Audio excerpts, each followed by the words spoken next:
Assalamualaikum warahmatullahi wabarakatuh. Salam, Om Swastiastu, Namo Buddhaya, salam kebajikan.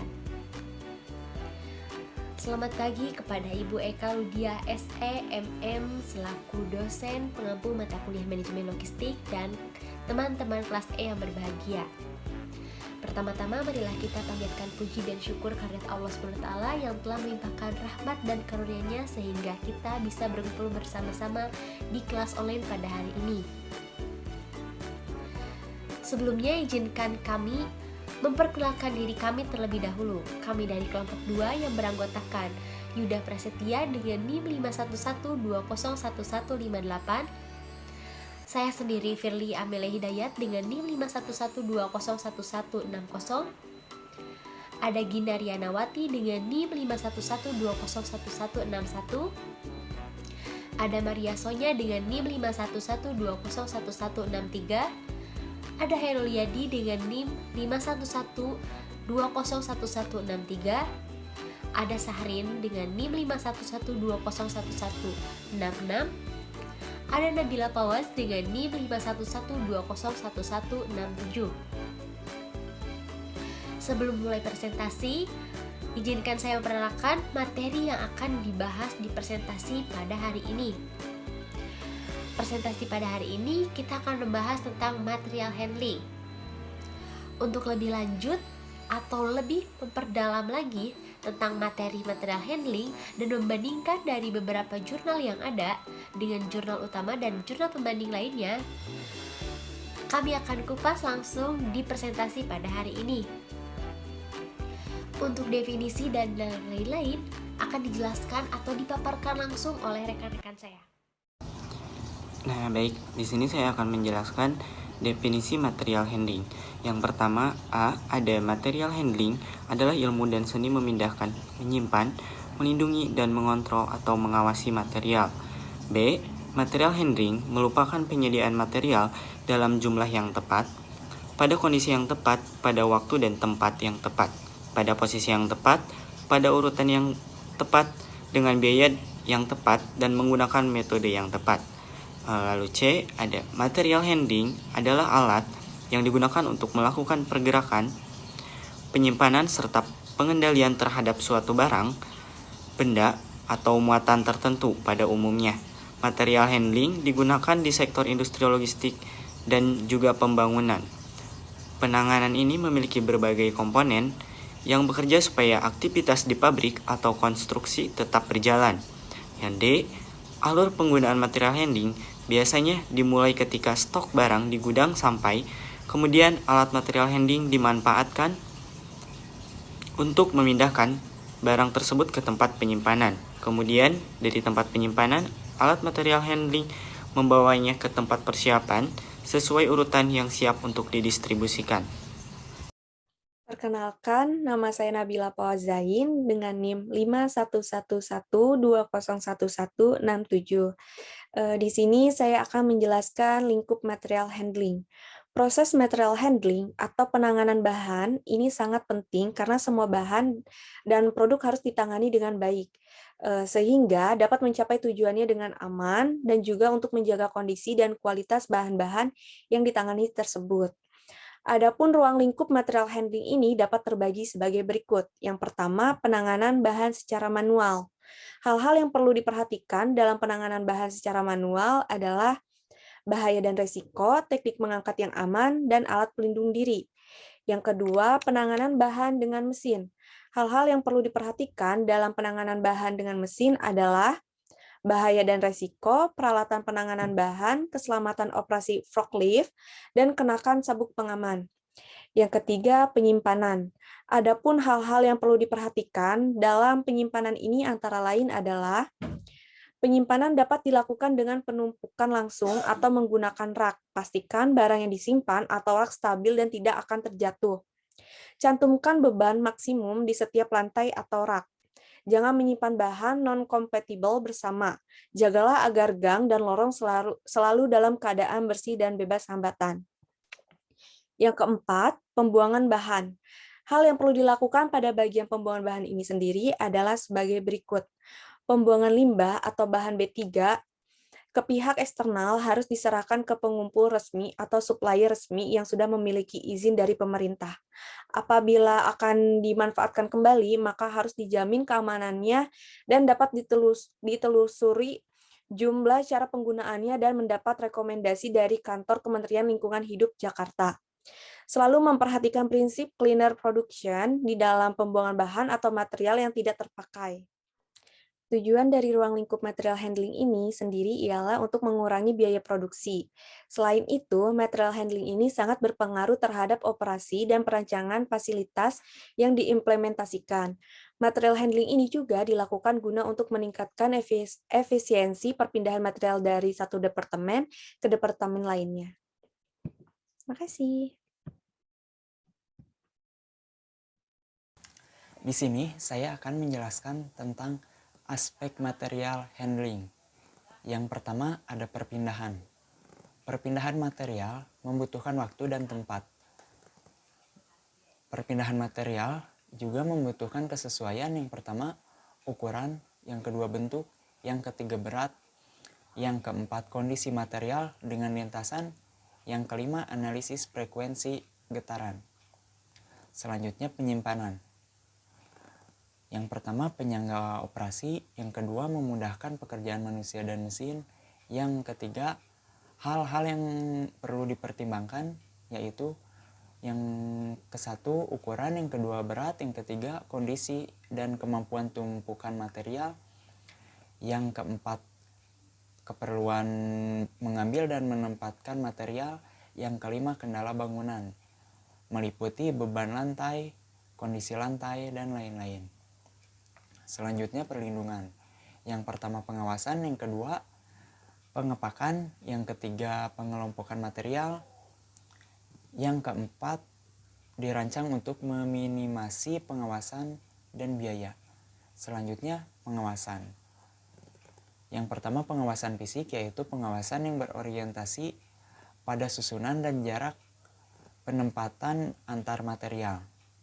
Yang kedua pengawasan status material, yang yaitu pengawasan tentang lokasi, jumlah, tujuan kepemilikan, keaslian, dan jadwal material. Dan yang terakhir material, yaitu sistem penanganan tergantung pada bentuk material, meliputi gas, cair, dan padat. Untuk jurnal pembanding dengan judul Analisis Perencanaan Sistem Material Handling dengan mempertimbangkan risiko bahaya pada PG Rejo Agung Baru.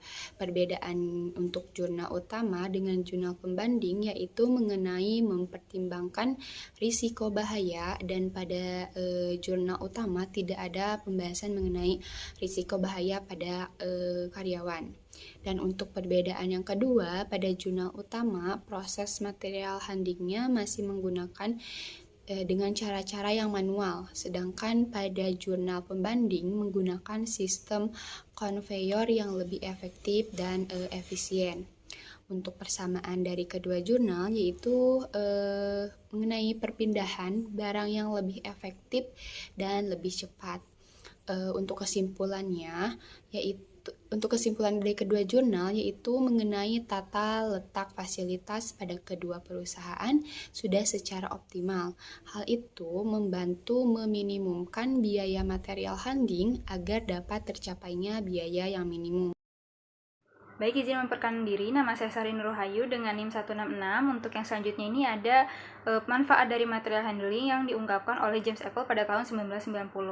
Nah, yang pertama ini ada dapat menghemat biaya produksi, kemudian menurunkan biaya persediaan, lalu penggunaan ruangan menjadi lebih efisien, dan serta dapat meningkatkan produktivitas perusahaan. Nah, sesuai dari definisi material handling, yaitu sebagai penanganan pada material dalam jumlah yang tepat, pada waktu yang tepat, dan posisi yang tepat.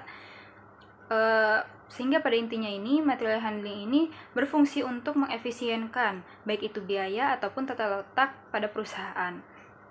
Sehingga apabila material handling ini diaplikasikan dengan baik dan tepat oleh perusahaan, maka manfaat yang bisa didapatkan oleh perusahaan yaitu perusahaan bisa menghemat biaya-biaya dalam kegiatan logistik, kemudian juga bisa mengefisienkan tata letak perusahaan sehingga dapat menciptakan produktivitas yang lebih meningkat. Lalu yang kedua, ada manfaat yang bisa didapat dari material handling ini dapat mengurangi sisa afal atau bahan atau produk-produk yang tidak sesuai standar atau bisa dibilang sisa-sisa bahan seperti itu. Nah, terlalu banyak sisa bahan ini juga menjadi salah satu masalah yang besar bagi perusahaan, dan hal itu terjadi karena ketidaktepatan perusahaan dalam merencanakan kebutuhan produksi. Seperti itu, sehingga pengaplikasian material handling ini bisa menciptakan keefektifan atau keefisienan perusahaan dalam menangani semua material.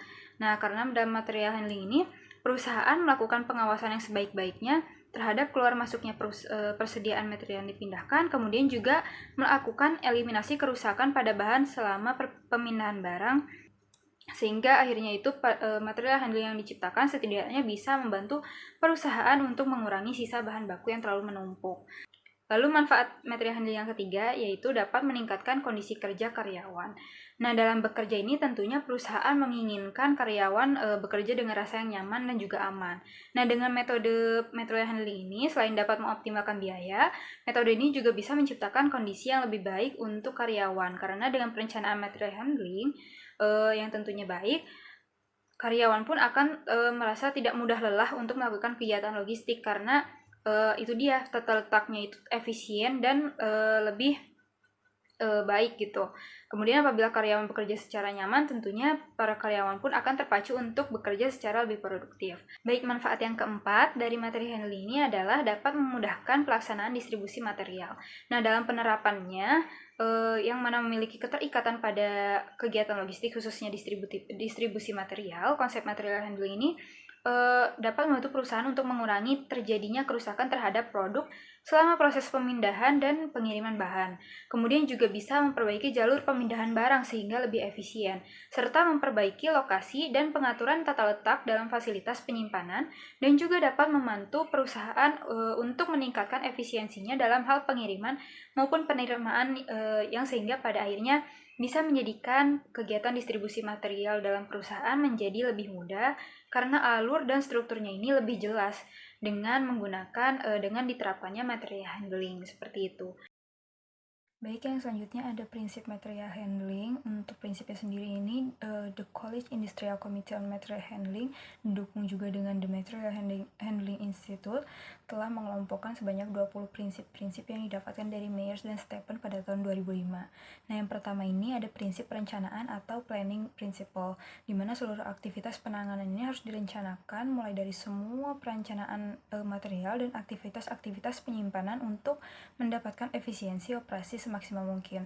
Kemudian untuk prinsip yang kedua ini adalah prinsip sistem atau sistem principle, di mana prinsip ini mengintegrasikan sebanyak mungkin aktivitas pemindahan material yang terjadi ke dalam suatu sistem operasi yang terkoordinasi. Nah, untuk prinsip sistem ini meliputi vendor, receiving, storage, production, lalu inspection, packaging, warehousing, shipping, transportation, dan pelayanan konsumen yang efektif ke dalam desain sistem yang terintegrasi. Kemudian untuk prinsip yang ketiga ada prinsip aliran material atau material flow principle. Nah, di sini prinsipnya itu merencanakan urutan operasi dan pengaturan peralatan untuk mengoptimumkan aliran material atau barang. Lalu yang keempat ada prinsip penyederhanaan atau simplification principle, di mana prinsip ini mendorong penyederhanaan penanganan material dengan menghilangkan, kemudian menggabungkan atau mengurangi pemindahan material dan peralatan yang tidak perlu. Lalu prinsip yang kelima, yang selanjutnya ada prinsip gravitasi atau gravity principle. Nah, di sini prinsipnya mendorong penggunaan dari gravitasi itu sendiri ke dalam pergerakan barang. Jadi sebisa mungkin perusahaan menggunakan gravitasi untuk memindahkan barang apabila dimungkinkan. Lalu yang keenam, prinsipnya ada pemanfaatan barang atau space utilization principle. Nah, untuk prinsip ini sendiri mendorong pemanfaatan yang efektif dari semua ruang yang tersedia. Nah, pemanfaatannya sendiri ini merupakan dari volume bangunan yang semaksimal mungkin. Jadi pemindahan material ini berusaha memaksimalkan pemanfaatan volume bangunan. Lalu yang ketujuh ada prinsip muatan satuan atau unit load principle. Nah, untuk prinsip ini sendiri berisi tentang meningkatkan kuantitas, ukuran, dan berat beban yang ditangani. Lalu prinsip yang ke-8 ada prinsip mekanisasi atau mechanization principle. Nah, untuk prinsip ini sendiri menggunakan peralatan penanganan material mekanis atau otomatis untuk meningkatkan efisiensi. Jadi untuk prinsip ini menggunakan peralatan pemindah mekanis jika mungkin untuk mengurangi pemindahan manual. Lalu yang ke-9 ada prinsip otomasi atau automation principle. Jadi prinsip ini membuat pemindahan otomatis. Jadi peralatan yang digunakan pun juga otomatis untuk penanganan dari produksi dan penyimpanannya. Kemudian prinsip yang ke-10 ada prinsip pemilihan peralatan atau equipment selection principle.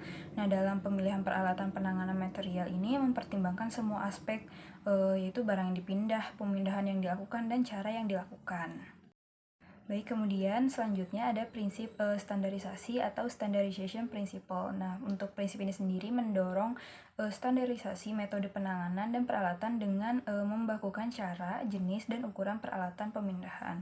Baik, kemudian prinsip yang ke-12 yaitu prinsip adaptabilitas atau fleksibilitas. Nah, untuk menggunakan peralatan yang dapat melakukan berbagai pekerjaan yang tidak memerlukan waktu dan biaya perubahan atau setting yang berarti, maka digunakanlah prinsip fleksibilitas ini, bahwa metode dan peralatan yang diperlukan itu yang untuk melakukan tugas itu bisa melakukan berbagai tugas dan aplikasi seperti itu. Lalu prinsip yang ke-13 ada prinsip perbandingan bobot mati atau dead weight principle, yang mana prinsip ini meminimumkan perbandingan bobot mati peralatan yang bergerak terhadap beban muatan yang dipindahkan dengan mengurangi rasio bobot berat agar dapat dimuat di peralatan bergerak. Lalu yang prinsip ke-14 ada prinsip utilisasi atau utilization principle. Nah, untuk perencanaan pemakaian peralatan penanganan dan juga manpower atau SDM secara optimum, peralatan pemindahan material dan operatornya itu harus selalu bekerja seperti itu. Kemudian prinsip yang ke-15 ada prinsip perawatan atau maintenance principle. Nah, untuk prinsip ini sendiri artinya ada perencanaan perawatan, kemudian ada perencanaan pencegahan dan perbaikan terjadwal untuk setiap peralatan pemindahan material. Kemudian prinsip yang ke-16 ada prinsip keabadian atau obsolescence principle.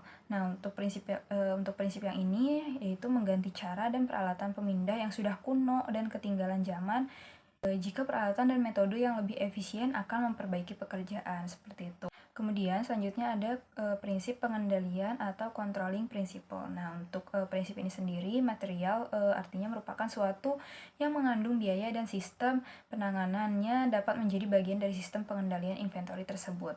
Kemudian prinsip yang ke-18 ada prinsip kapasitas atau capacity principle. Nah, untuk prinsip yang ini ke-18 ini penggunaan peralatan penanganan ini untuk membantu mencapai kapasitas sepenuhnya.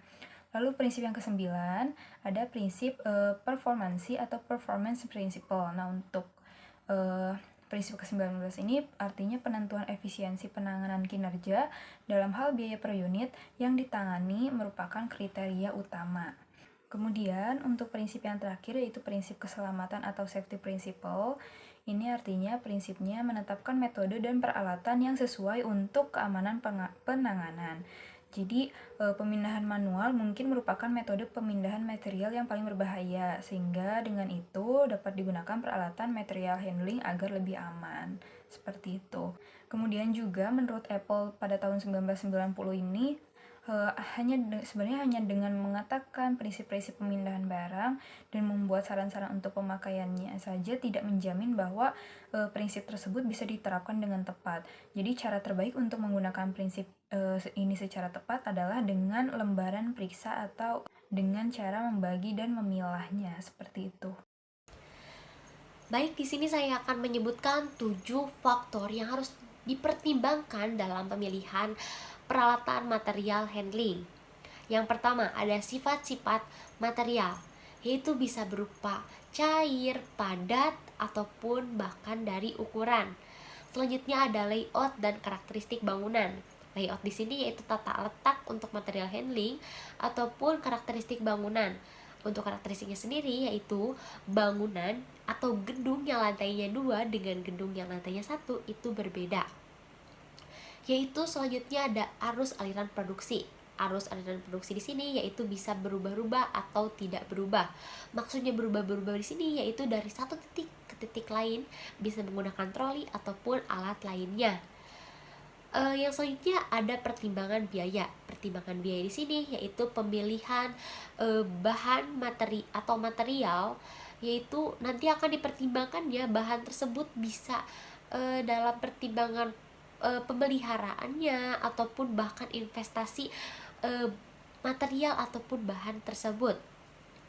Yang selanjutnya ada sifat-sifat operasi. Sifat-sifat operasi di sini dalam pemilihan material handling yaitu bisa dalam skala tertentu seperti ada yang permanen ataupun terputus-putus, bahkan mungkin tidak tahan lama.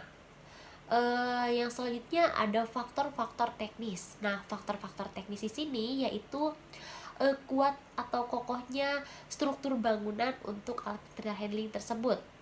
Untuk keandalan peralatan di sini yaitu purna jual yang akan nantinya untuk pembelian material handling. Jurnal utama yang kami pilih yaitu berjudul Peningkatan Produktivitas Kerja Operator melalui Perbaikan Alat Material Handling dengan Pendekatan Ergonomi. Kenapa sih kelompok kami bisa memilih jurnal tersebut? Karena di jurnal tersebut terdapat elemen-elemen yang tersistematis dan juga lengkap, sehingga jurnal tersebut dapat dijadikan jurnal utama dan nantinya akan dibandingkan dengan 13 jurnal pembanding lainnya. Tidak hanya itu, di jurnal utama sendiri terdapat metode yang bisa kami pahami dan juga pelajari, dan di jurnal tersebut sendiri bisa menyelesaikan fenomena atau permasalahan yang ada, sehingga jurnal tersebut bisa dijadikan studi kasus dan juga acuan pembelajaran oleh kami. Nah baik, selanjutnya kita akan beralih kepada pembahasan mengenai kerangka teori dari jurnal utama kami. Nah, tata letak sendiri merupakan suatu keputusan kunci yang menentukan efisiensi sebuah operasi pada skala jangka panjang. Nah, tata letak memiliki banyak sekali implikasi strategis karena menetapkan prioritas kompetitif organisasi dalam hal kapasitas, proses, fleksibilitas, dan biaya. Lalu juga kualitas kehidupan kerja, kontrak pelanggan, hingga citra perusahaan. Nah, pengertian ini diambil dalam sebuah buku yang ditulis oleh Heiser dan Render. Dalam penetapan tata letak ini memiliki beberapa tujuan yang ingin dicapai, dan berikut ini tujuan dari tata letak menurut Asauri. Menurut Asauri, terdapat 18 tujuan layout harus dicapai sehingga menentukan layout yang baik gitu. Yang pertama, harus baik dari dalam atau vertikal. Yang kedua, mengurangi delay atau keterlambatan dalam pekerjaan. Yang ketiga, dapat mengadakan pengawasan yang lebih baik. Yang keempat, maintenance lebih mudah karena mengurangi jarak pengangkutan material dan produk yang telah jadi sehingga mengurangi material handling. Yang kelima, memperhatikan frekuensi arus pekerjaan. Yang keenam, memungkinkan ruangan gerak yang cukup di sekeliling setiap mesin sehingga dapat direparasi dengan mudah. Lalu yang ketujuh, mengurangi ongkos produksi karena kos harus ditekan seminimum mungkin. Yang kedelapan, mempertinggi keselamatan kerja sehingga keamanan kerja terjamin. Yang kesembilan, memberikan hasil produksi yang baik. Lalu yang ke-10, memberikan servis yang baik bagi konsumen. Yang ke-11, mengurangi capital investment. Yang ke-12, mempertinggi fleksibilitas sehingga memungkinkan menghadapi permintaan perubahan di masa mendatang. Yang ke-13, memperbaiki moral para tenaga kerja. Yang ke-14, dapat mengurangi working sehingga dapat mencapai hasil minimum. Yang ke-15, mengusahakan penggunaan lebih efisien dari ruangan, baik dalam arah horizontal maupun vertikal. Yang ke-16, mengurangi manufacturing cycle atau waktu produksi. Yang ke-17, penggunaan equipment dan fasilitas yang baik dalam pabrik. Dan yang terakhir, untuk mengurangi atau menghilangkan congestion point. Nah, untuk lebih menguatkan pemahaman teman-teman sendiri, Asauri juga menyatakan bahwa secara sederhana dapat dikatakan bahwa material handling ini merupakan kegiatan mengangkut, dan meletakkan bahan-bahan atau barang-barang dalam proses di dalam pabrik. Jadi kegiatan ini dimulai semenjak bahan-bahan masuk atau diterima di pabrik sampai dengan barang-barang ini jadi atau produk ini dikeluarkan dari pabrik. Nah, kita kembali dulu kepada tata letak. Jadi tata letak ini kalau dilihat dari sudut pandang produksi didefinisikan sebagai susunan fasilitas-fasilitas produksi untuk memperoleh efisiensi pada suatu produksi. Jadi perancangan tata letak ini juga harus menjamin kelancaran aliran bahan-bahan, penyimpanan bahan, jadi baik bahan baku, bahan setengah jadi maupun produk jadi ini harus terjamin. Lalu juga perancangan sistem fasilitas, perancangan tata letak, dan perancangan material handling pada dasarnya mempunyai kaitan yang tidak dapat terpisahkan. Jadi dapat sering terjadi bahwa perancangan tata letak dan material handling dilakukan terlebih dahulu, sedangkan perancangan sistem fasilitas menyesuaikan dengan tata letak yang telah dirancang. Nah, itulah kerangka teori dari jurnal utama yang kita bahas. Nah, selanjutnya akan saya serahkan kepada rekan saya. Terima kasih. Baik, yang selanjutnya ada fenomena dari jurnal utama. Nah, fenomena yang diangkat dari jurnal utama ini adalah adanya fasilitas produksi yang pengaturannya ini masih kurang efisien, sehingga menyebabkan jarak perpindahan material itu terlalu jauh. Yang mana permasalahannya itu berkaitan juga dengan layout atas kurang tepatnya penempatan fasilitas produksi. Nah, ini disebabkan juga karena jarak lintasan aliran proses pada lantai produksi saat ini itu masih kurang baik pada PT Astanita Sukses Apindo, sehingga dengan penggunaan area yang belum optimal dan penempatan dan ada beberapa penempatan fasilitas yang cukup berjauhan membuat jarak lintasan antar unit kerja dan proses pemindahan barang ini menjadi kurang efisien. Nah, di sini pada jurnal ini kita diajak untuk mengetahui bagaimana material handling atau tata letak yang baik untuk perusahaan pada PT Astanita Sukses Apindo supaya menjadi lebih efisien dan bisa juga meningkatkan produktivitas karyawannya. Selanjutnya saya akan menjelaskan tentang pembahasan jurnal utama. Hasil penelitian menunjukkan bahwa penerapan material handling pada PT Astania Sukses Apindo masih kurang efektif sehingga perlu diterapkan tata letak alternatif perbaikan yang dapat mencapai titik minimum.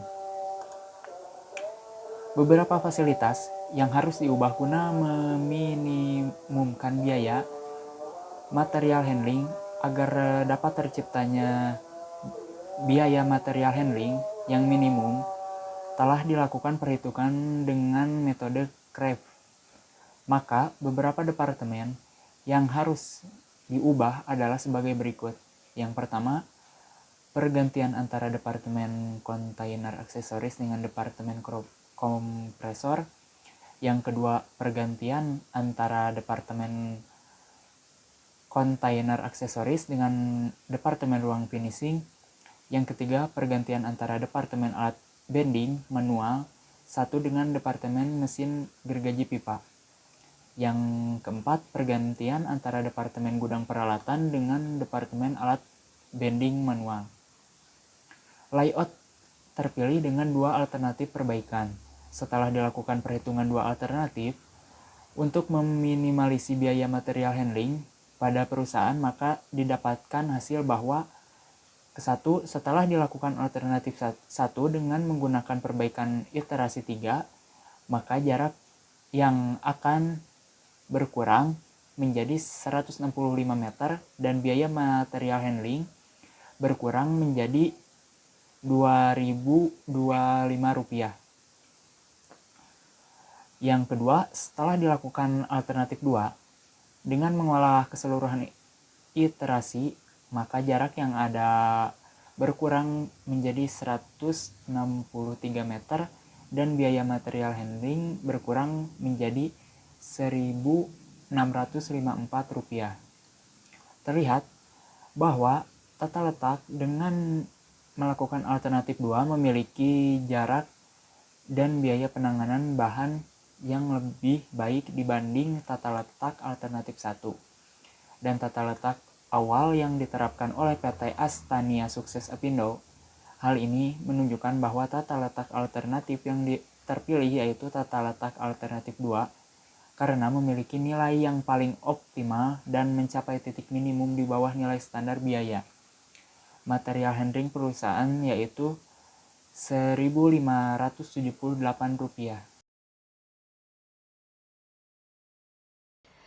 Baik, jurnal pembanding yang pertama di sini ada analisis manual material handling menggunakan a noise equation. Penelitian di sini diteliti oleh Etika Muslimah Indah Pratiwi dan Farija Rafsanjani. Untuk perbedaannya sendiri, jurnal utama dan jurnal pembanding memiliki fenomena yang berbeda. Apa sih fenomena yang diangkat di jurnal pembanding ini? Di jurnal pembanding ini bisa membedakan, yaitu jurnal pembanding lebih berfokus pada yang diangkat di permasalahan, yaitu material handling yang dilakukan secara manual. Lalu ada tujuannya yang berbeda. Tujuan dari jurnal pembanding sendiri yaitu memiliki tujuan untuk mengukur energi yang dikeluarkan oleh para pekerja karena menggunakan teknik material handling yang manual, dan juga mengukur denyut nadi para pekerja. Lalu selanjutnya ada metode yang dilakukan di jurnal pembanding ini, yaitu lebih ke arah menggunakan perhitungan konsumsi energi dan denyut nadi. Lalu di persamaannya yaitu berfokus pada analisis pemecahan masalah material handling yang terdapat di perusahaan.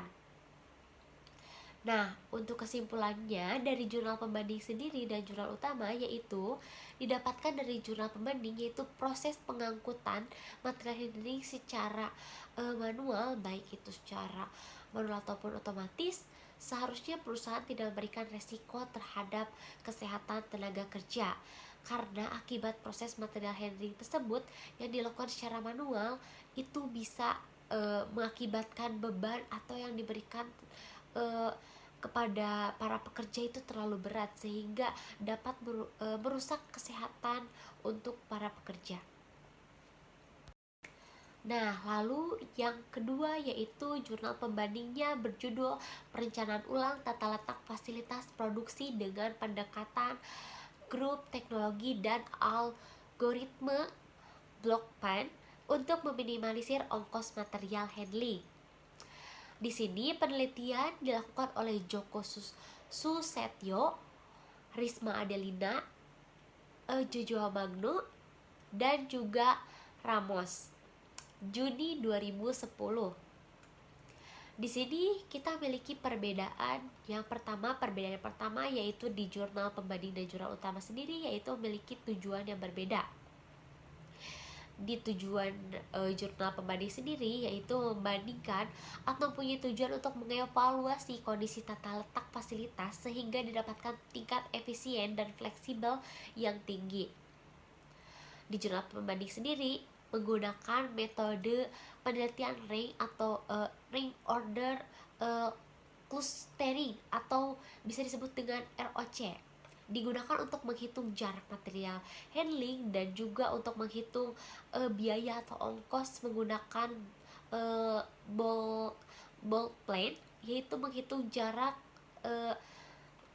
yang dilakukan oleh jarak atau biaya ongkos yang dilakukan oleh material handling tersebut. Lalu untuk persamaannya di sini yaitu membahas mengenai letak fasilitas produksi untuk meminimalisir ongkos atau biaya material handling.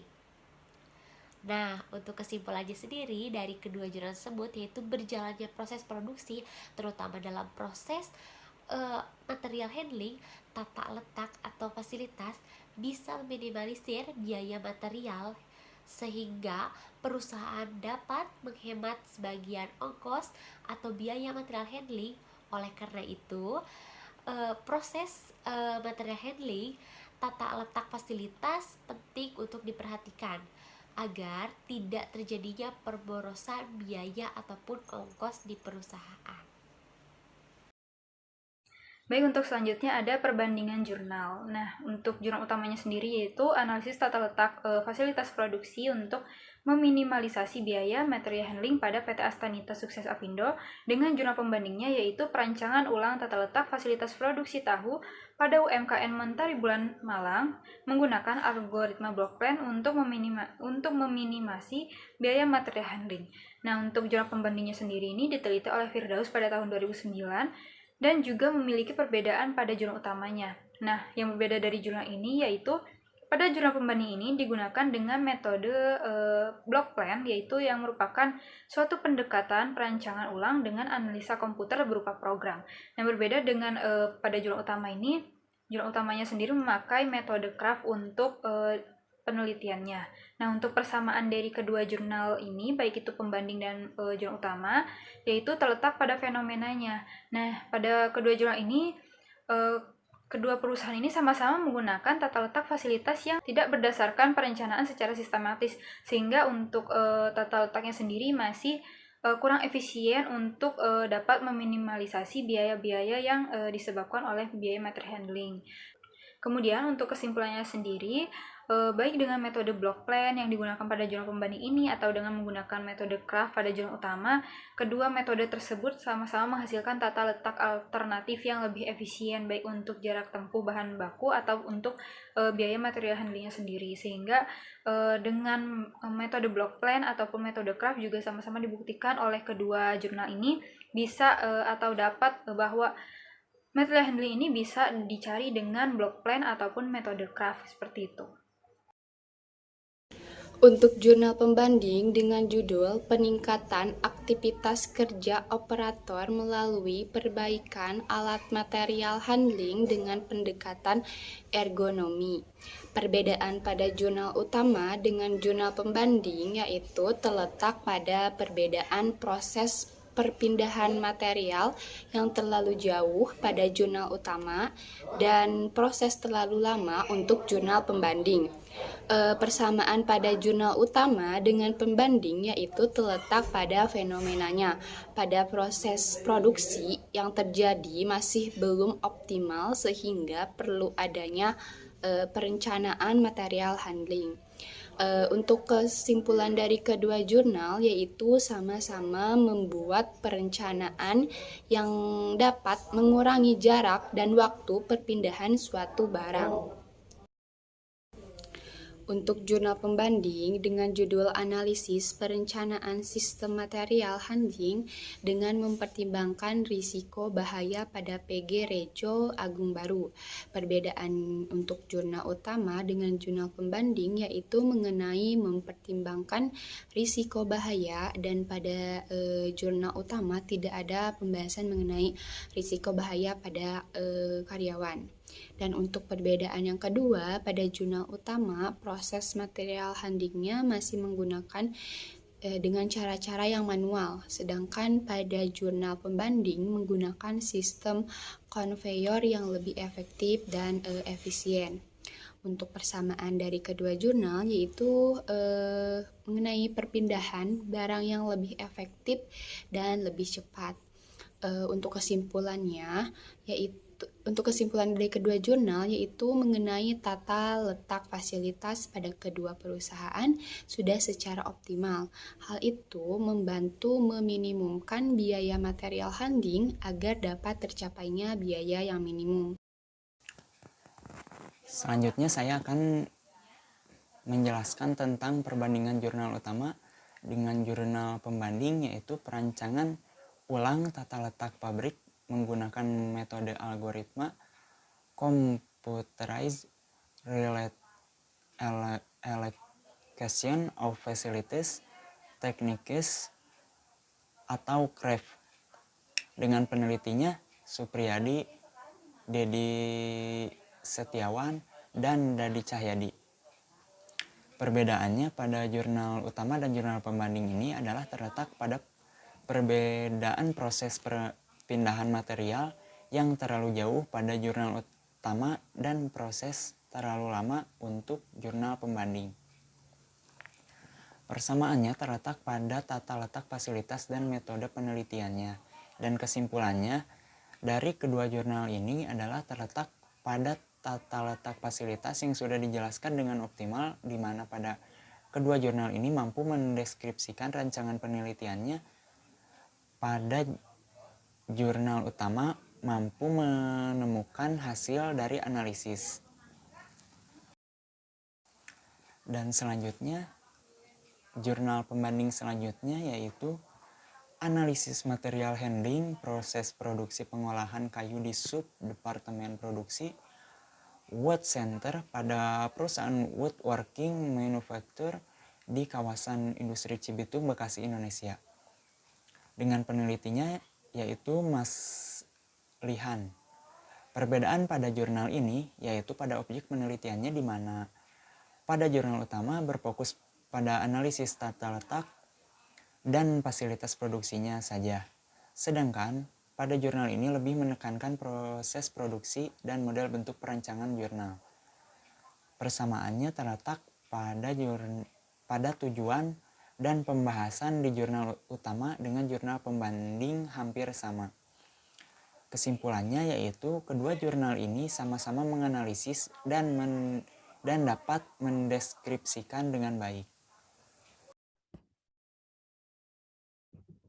Baik, di sini saya akan menjelaskan perbedaan dan persamaan antara kedua jurnal, analisis tata letak fasilitas produksi untuk meminimalisasi biaya material handling pada PT Astania Sukses Apindo, dan perancangan belt conveyor sebagai alat material handling pada terminal peti kemas Surabaya. Kedua jurnal ini perbedaannya adalah yaitu pada objek penelitiannya, di mana pada jurnal utama fokusnya tertuju pada analisis tata letak fasilitas produksinya. Sedangkan pada jurnal ini lebih menekankan model bentuk perancangan jurnal. Persamaannya adalah terletak pada jurnal ini, yaitu sama-sama menggunakan metode kuantitatif sebagai rujukan penelitiannya, di mana hal ini digunakan sebagai penemu hasil penelitian dari masing-masing kedua jurnal. Kesimpulan yang terdapat pada jurnal ini yaitu mampu menginterpretasikan hasil penelitian dengan baik, di mana pada jurnal ini mampu mendeskripsikan rancangan penelitiannya, dan pada jurnal utama mampu menemukan hasil dari analisis penelitiannya terkait analisis tata letak produksinya. Terima kasih. Baik, selanjutnya di sini saya akan menjelaskan perbedaan dan persamaan antara kedua jurnal, analisis tata letak fasilitas produksi untuk meminimalisasi biaya material handling pada PT Astania Sukses Apindo, dan analisa postur kerja manual material handling atau MMH pada karyawan bagian pembuatan blok menggunakan metode Rapid Upper Limb Assessment atau RULA pada PT Asia Forestama Raya. Adapun beberapa perbedaan yang terdapat pada jurnal ini antara lain adalah: yang pertama, perbedaan objek analisis, di mana pada jurnal utama lebih fokus kepada analisis tata ruangnya. Sedangkan pada jurnal ini, bahwa objek analisisnya lebih berfokus kepada postur kerja karyawan. Yang kedua, metode penelitiannya pada jurnal ini menggunakan metode RULA, sedangkan pada jurnal utama menggunakan metode Kraft. Persamaannya yang terdapat pada kedua jurnal tersebut adalah: yang pertama, kedua jurnal ini sama-sama bertujuan untuk menganalisis suatu objek. Yang kedua, sama-sama menggunakan metode kuantitatif, yaitu di mana hasil penelitian berupa angka yang kemudian diinterpretasikan.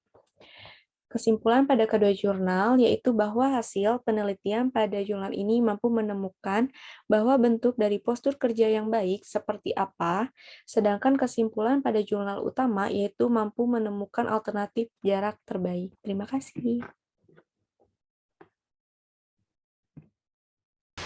Nah, baik, yang ke-10 ada analisis material handling pada pekerjaan pembuatan paving block di Suryatama Beton, dengan penulis Ismi Mushabai dan Iksan Adiasa dan Syahrul Ardiansyah, Februari 2021. Untuk perbedaannya, metode pengambilan data dalam penelitian ini yaitu stratifikasi, sedangkan jurnal utama menggunakan metode Kraft. Lalu untuk persamaannya, sama-sama melakukan metodologi penelitian. Lalu kesimpulannya, memberikan tata letak yang efisien baik untuk jarak tempuh, bahan baku, atau untuk biaya material handling yang minimum dan bisa meningkatkan produktivitas. Yang ke-11 ada perancangan material handling equipment pada proses penggilingan ke oksidasi enzimatis bubuk teh menggunakan metode perancangan produk rasional pada Perkebunan Nusantara FII Ranca Bali. Dengan ini Imelia Rizky Lestari dan Rino Andias Anugraha dan Muhammad Iqbal 2016. Untuk perbedaannya sendiri, jurnal pembanding menggunakan metode perancangan produk rasional oleh Miguel Cross, sedangkan jenis data jurnal utama yaitu menggunakan data kuantitatif. Untuk persamaannya, jenis material handling equipment yang cocok pada proses penggilingan ke oksidasi.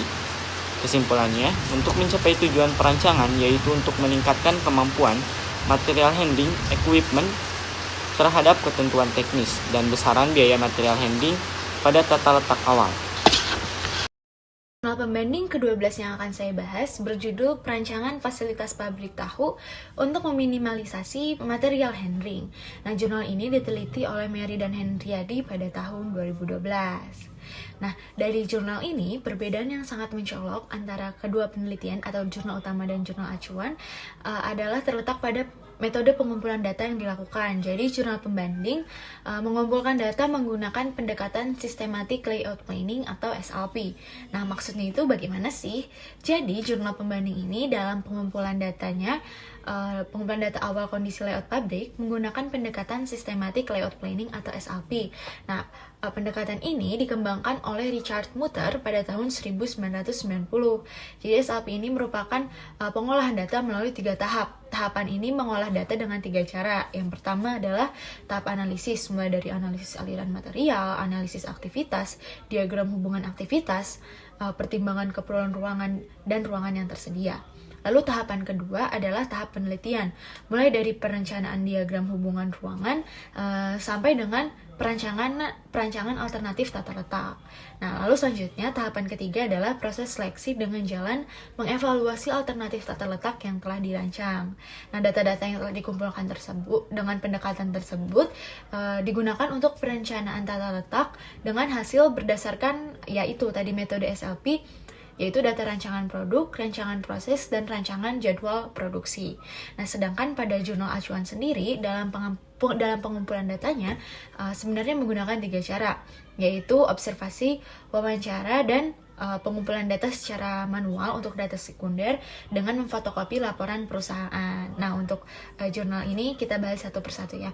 Jadi, observasi ini melakukan pengamatan langsung di lapangan dengan tujuan untuk mengetahui secara langsung kegiatan proses produksi dan juga kondisi layout awal di perusahaan asalnya Sukses Apindo. Lalu yang kedua, wawancara. Nah, wawancara ini dilakukan terhadap pihak-pihak yang berwenang atau yang berkepentingan dengan bagian pembuatan mobil pemadam kebakaran di PT atau perusahaan yang diteliti oleh jurnal. Nah, yang ketiga ini sebenarnya yang paling krusial karena pengumpulan datanya yang berbeda di sini. Jadi pengumpulan data sekunder ini dilakukan secara manual dengan memfotokopi buku atau literatur atau laporan dari perusahaan. Jadi maksudnya adalah mengumpulkan data dengan mengunduh atau mendownload media online internet berupa data dari media massa cetak atau website resmi perusahaan. Nah, dari kedua perbandingan itu sudah jelas kan perbedaan antara kedua jurnal tersebut dari sisi pengolahan datanya. Nah, selanjutnya kita akan bahas mengenai persamaannya dari kedua jurnal ini. Kita ketahui bahwa langkah awal dalam penelitian ini melalui observasi lapangan terlebih dahulu. Jadi, baik itu jurnal utama maupun pembanding dalam pelaksanaan perancangan tata letak sama-sama melakukan observasi terlebih dahulu untuk mengumpulkan data di lapangan sebelum lanjut kepada tahap-tahap berikutnya. Sehingga dari keseluruhan isi dari kedua jurnal dapat saya tarik sebuah kesimpulan atau benang merah bahwa perancangan ulang tata letak fasilitas pabrik secara tepat akan memberikan dampak positif secara signifikan kepada masing-masing perusahaan, mulai dari lingkungan kerja yang menjadi lebih tertata rapi, sampai dapat meminimalisasi biaya material handling sampai kepada titik minimum. Nah, untuk perbandingan yang ke-12 ini saya cukupkan. Terima kasih. Jurnal pembanding terakhir yang akan saya bahas berjudul Usulan Letak Gudang untuk meminimasi jarak material handling menggunakan metode dedicated storage. Nah, jurnal ini dibuat pada tahun 2013 oleh 3 orang mahasiswa Universitas Sultan Agung Tirtayasa, yaitu Ayunda Prasetyaning Tias, Leli Herlina, dan Muhammad Adha Ilhami. Nah, dari judulnya saja, teman-teman pasti sudah menemukan perbedaan yang paling signifikan dan mencolok antara kedua jurnal ini ya. Nah, perbedaan yang paling kentara adalah jurnal acuan mengolah data menggunakan metode craft, sedangkan jurnal pembanding mengolah data menggunakan metode dedicated storage. Nah, pada jurnal acuan sendiri, metode craft ini secara garis besar merupakan sebuah program perbaikan. Nah, jadi program ini mencari perancangan optimum dengan melakukan perbaikan tata letak secara bertahap. Jadi, metode craft ini mengevaluasi tata letak dengan cara mempertukarkan lokasi departemen. Nah, pada jurnal utama, dengan analisis menggunakan metode craft ini, diharapkan dapat memperbaiki tata letak yang belum optimal dan mendapatkan alternatif layout perbaikan sehingga dapat menurunkan biaya material handling yang terjadi saat perpindahan barang dari satu departemen ke departemen yang lain. Nah, itu dari jurnal utama. Nah, lalu selanjutnya kita masuk ke jurnal pembanding. Jadi, jurnal pembanding ini menggunakan metode dedicated storage. Nah, ini digunakan untuk merancang ulang tata letak gudang, menentukan kebutuhan luas area gudang, dan mengetahui jarak material handling awal dan usulan. Nah, secara garis besar, metode ini atau sering juga disebut sebagai metode lokasi penyimpanan yang tetap atau fixed slot storage ini menggunakan penempatan lokasi atau tempat simpanan yang spesifik untuk setiap barang yang disimpan. Nah, pada jurnal ini yang dimaksud adalah pengaturan tata letak pada gudang pallet steel. Nah, tahapan proses pengolahan data dengan metode dedicated storage ini dimulai dengan menghitung space requirement atau S tiap produk. Nah, selanjutnya menghitung throughput tiap produk dan penempatan produk berdasarkan nilai TS terbesar pada slot dengan jarak terpendek dari I/O point. Nah, itu dari jurnal pembanding. Nah, lalu apa sih persamaannya? Jadi, dari persamaan kedua jurnal ini sama-sama menggunakan data primer dan data sekunder. Jadi, kedua jurnal dalam merancang tata letaknya sama-sama memerlukan data primer dan data sekunder. Nah, apa sih data primer dan data sekunder itu? Data primer sendiri adalah data-data yang diperoleh melalui observasi dan wawancara secara langsung oleh peneliti dari objek penelitian. Sedangkan data sekunder adalah data atau informasi yang telah tersedia oleh pihak perusahaan atau pihak lain yang dianggap berkompeten.